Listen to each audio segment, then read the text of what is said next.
సామాజిక భద్రత, ఆర్థిక భరోసాకు పింఛన్లు పంపిణీలో పాల్గొన్న మైలవరం ఎమ్మెల్యే వసంత వెంకట కృష్ణ ప్రసాద్. ఎన్టీఆర్ జిల్లా మైలవరంలో పింఛన్లు పంపిణీ కార్యక్రమంలో ఎమ్మెల్యే వసంత కృష్ణ ప్రసాద్ శనివారం పాల్గొన్నారు. ఈ సందర్భంగా ఎమ్మెల్యే వసంత కృష్ణ ప్రసాద్ మాట్లాడుతూ పేదల సామాజిక భద్రత, ఆర్థిక భరోసాలనే ప్రధాన లక్ష్యంగా ఎన్టీఆర్ భరోసా పింఛన్లు పంపిణీ చేస్తున్నట్లు ఆయన పేర్కొన్నారు.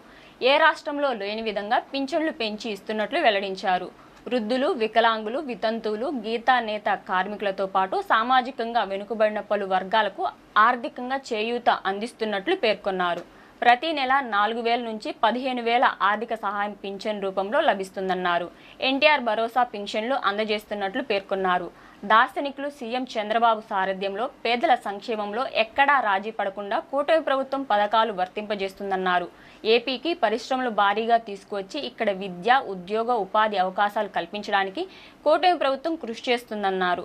రాజధాని అమరావతి అభివృద్ధి, రాష్ట్ర వ్యాప్తంగా పరిశ్రమల ఏర్పాటుతో ఏపీ సమగ్ర అభివృద్ధికి దిశగా అడుగులు వేస్తుందన్నారు. సీఎం చంద్రబాబు ప్రవేశపెట్టిన పథకాలు పేదల జీవన ప్రమాణాలు మెరుగుపరచడానికి ఉపయోగపడుతున్నాయన్నారు. మొంతా తుఫాన్ను కూడా కూటమి ప్రభుత్వం సమర్థవంతంగా ఎదుర్కొని ప్రాణ ఆస్తి నష్టం లేకుండా చర్యలు చేపట్టినట్లు పేర్కొన్నారు.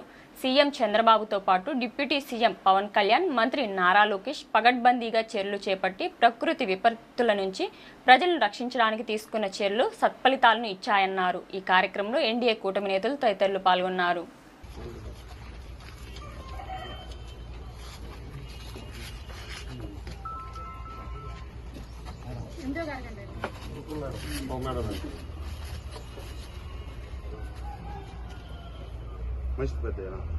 ఎంతో వయసు అమ్మా, ఎవరో